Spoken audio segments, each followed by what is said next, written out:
Good afternoon. This is Brett Hayworth for Siouxland Public Media News. Iowa Governor Kim Reynolds is suing the Des Moines Register to stop it from seeking certain emails from her staff under the state's open records law.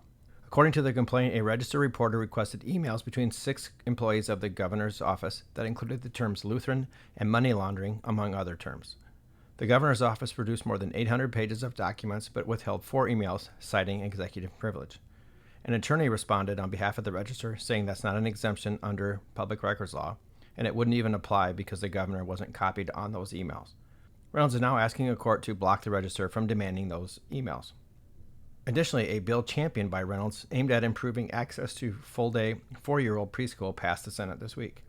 It would use $16 million of existing child care funds to launch new partnerships for full-day care, among other changes. Some child care providers and Democrats are concerned that shifting and changing various early education funds will defund existing programs. Rachel Rockwell leads a Johnson County nonprofit that runs 2 child care centers which already provide full-day preschool.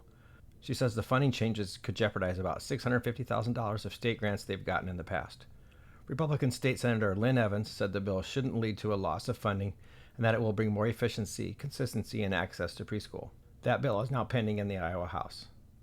Additionally, as measles spread across the United States, a partnership in Iowa is bringing a vaccination awareness campaign to connect refugee and immigrant communities with their doctors.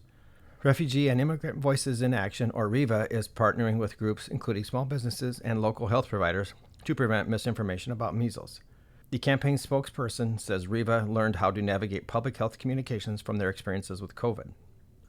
In other news, Iowa schools will be allowed to have new teams for addressing safety threats from students under a bill that has been passed to the desk of Reynolds for possible signing into law. The bill would also let state agencies and schools share information on students they believe pose a threat to others. The teams could include law enforcement, school officials, social workers, mental health professionals, and people from juvenile court services.